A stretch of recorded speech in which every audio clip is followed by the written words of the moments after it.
Olá pessoal, trazendo para vocês aqui o resumo do nosso segundo encontro no nosso estudo sobre a mediunidade. O programa da Fraternidade Espírita aqui em Goiânia, onde nós estamos estudando o Livro dos Médiuns numa visão contextualizada para a realidade de hoje, século XXI.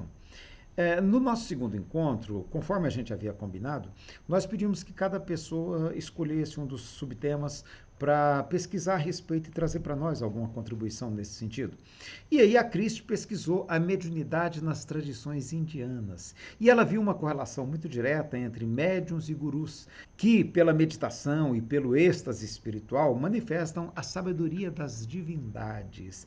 E ela apontou ainda outros elementos, como os mantras e outras práticas rituais que podem ser perfeitamente relacionadas à mediunidade, como a gente entende aqui no Espiritismo.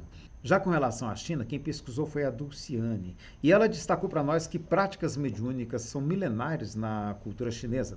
Espíritos e seres invisíveis influenciam a vida através de intermediários, semelhante ao que a gente entende aqui como médiums. Há o culto aos ancestrais, que é uma tradição muito forte em toda aquela região. Rituais de transe e incorporação, inclusive alguns muito interessantes que a gente vê no TikTok, no Instagram. Né? Ela destacou que estudiosos da área consideram que mais que um dom individual, essas manifestações são uma prática cultural. Isso é muito interessante. No meu livro O Processo Mediúnico, eu discuto essa questão de a mediunidade estar sempre associada a uma forma de performance, onde cada sociedade, cada cultura, cada tradição manifesta esses dons mediúnicos, ou o transe medianímico, como a gente pode entender, de uma forma diferente e segundo determinadas ritualidades, segundo determinadas performances. É muito interessante isso, porque nós vamos poder concluir que no Espiritismo também há um aspecto performático que precisa ser considerado.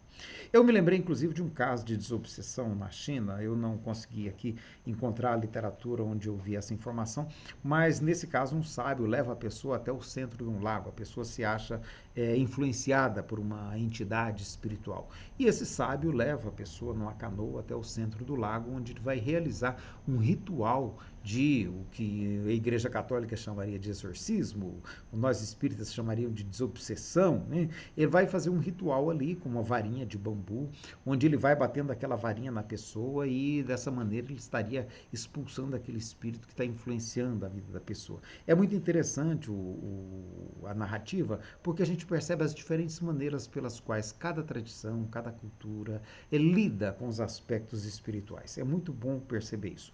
Em seguida, a Miriam apresentou a mediunidade nas tradições africanas. E aqui cabe uma observação muito importante que ela trouxe para nós. A gente costuma pensar a cultura africana a partir do século XVI, quando se acentuou o processo da escravização dos povos africanos para serem comercializados como força de trabalho gratuita, né, como força de trabalho compulsória, escravizada aqui nas Américas. Então a gente situou a história do povo africano a partir daí. E a gente ignora que há muita história e muito mais, e uma riquíssima história anterior a esse processo. E que para a gente falar de sabedoria ancestral africana, a gente tem que voltar no antes desse processo. Né? Ela chamou a atenção também para a relação entre o movimento colonizador e a resistência cultural africana que se deu aqui no Brasil, nas Américas, quando surgiram, no nosso caso, a capoeira, os movimentos que visavam preservar as tradições africanas, mesmo em meio à doutrinação católica por parte dos senhores e da própria igreja. Naquela época era proibida qualquer manifestação religiosa que não fosse sintonizada com as crenças católicas. Então era necessário fazer adaptações, né? Adaptações ritualísticas, com danças, com cantos. E é assim que nós vamos ver os surgimentos de movimentos como a Umbanda e o Candomblé, que são um abrasileiramento da tradição africana. Para a maioria das tradições africanas, não existe indivíduo no sentido espiritual. Existem entidades. E essas entidades são associadas aos elementos da natureza. Então a mediunidade reflete essas entidades e não espíritos no sentido individualista que nós conhecemos. Um detalhe muito interessante, mas que nos possibilita ampliar a compreensão da mediunidade.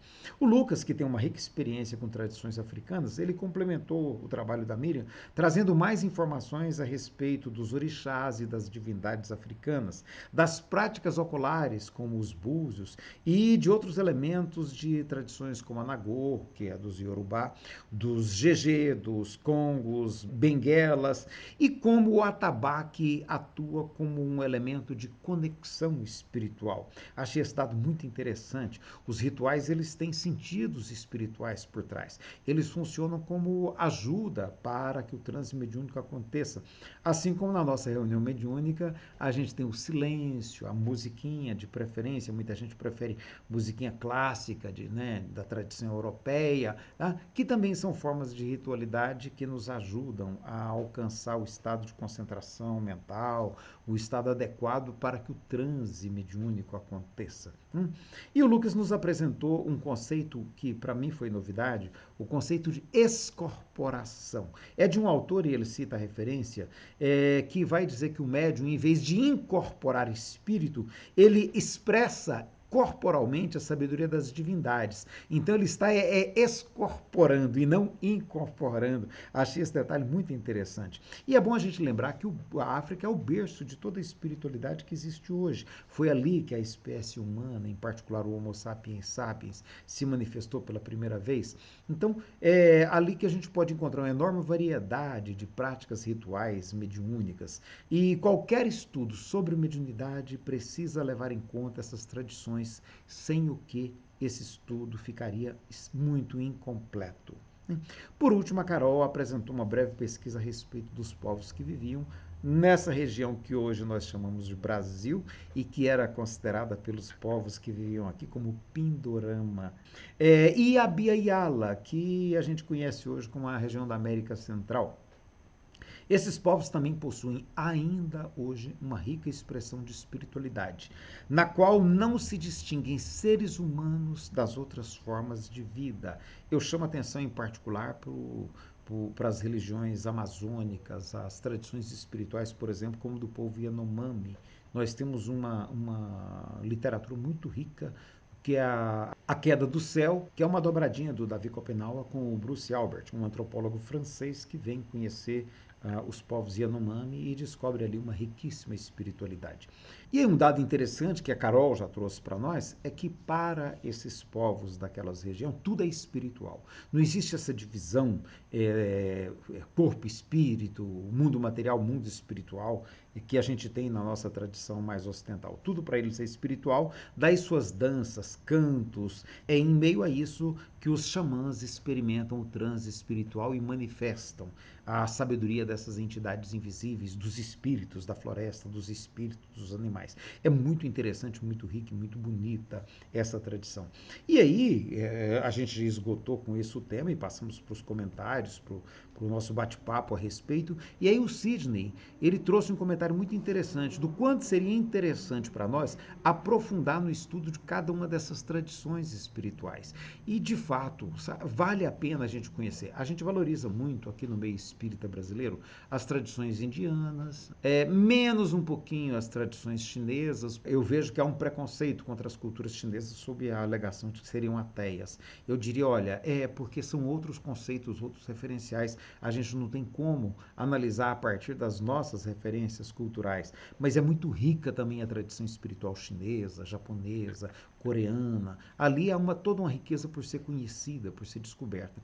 O mesmo acontece com as tradições espirituais dos povos que viviam aqui na nossa região, os povos que a gente chama os povos indígenas, que também tem uma riquíssima tradição espiritual que é ignorada por todos nós, de vez que a nossa história foi contada pelos europeus e não pelos povos que viviam aqui antes da invasão europeia. Por último, eu destaco a questão das tradições africanas, que também há, inclusive, uma demonização na nossa sociedade das tradições africanas, talvez pelo preconceito de serem o povo que foi escravizado durante tanto tempo e que precisava ter sua cultura silenciada para que ela não influenciasse nas relações sociais aqui onde eles estavam servindo como mão de obra. Então é muito interessante a gente conhecer toda a riqueza que existe nesses universos e o Sidney ele chamou atenção para isso. Infelizmente, esse aprofundamento em todas essas tradições, ela extrapola os propósitos do nosso estudo,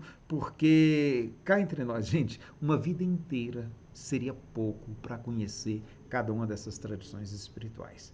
Então, nós não teremos nem de longe a pretensão aqui de exaurir essa discussão, pelo contrário, vamos fazer uma beliscadinha muito por cima, para a gente não fazer um estudo da mediunidade sem levar em conta o que existe fora do meio espírita. Pelo menos para a gente ter noção de toda a riqueza que existe fora do meio espírita e sem conhecimento da qual a gente não tem como falar sobre mediunidade de maneira mais consistente. A Iracilda, que estava coordenando o encontro, ela destacou que o objetivo do encontro era oferecer uma visão geral da mediunidade no mundo, entendendo a mediunidade como uma faculdade humana, mas que é modelada pela cultura de cada sociedade, de cada povo, de cada tradição espiritual. E aí, a gente lembra, né, a perguntinha que a gente colocou para todo mundo pensar. Será que isso se aplica também ao espiritismo? Tá? E é o que vai ser discutido ao longo dos próximos encontros. Como referências bibliográficas, eu vou colocar aqui nos comentários do vídeo. Nós temos várias referências muito consistentes. Eu trago todas elas no meu livro Processo Mediúnico, Possibilidades e Limites na Produção do Conhecimento Espírita. Quem quiser uma bibliografia mais rica, pega o livro, tá?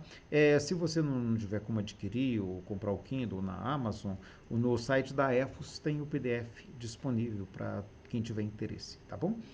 Lá nós temos a bibliografia mais detalhada, mas eu vou colocar aqui nos comentários pelo menos as três que a gente pôde citar a partir desse encontro. No próximo encontro nós vamos ver a mediunidade nas religiões brasileiras. E aí a gente vai poder conversar um pouco mais e ver como que isso se situa aqui na nossa realidade Brasil, fechando um pouquinho mais o foco, tá bom? Esperamos você na próxima quarta-feira. Espero que esse resumo seja um auxiliar para os estudos do seu grupo espírita, seja no seu centro espírita, seja um grupo familiar constituído na sua casa ou em casa de amigos, o que é um recurso muito interessante para o estudo do espiritismo na atualidade, tá bom? Em todo caso, até a próxima semana, quando a gente traz o resumo do nosso encontro terceiro, do terceiro encontro, ok? Um grande abraço e até lá.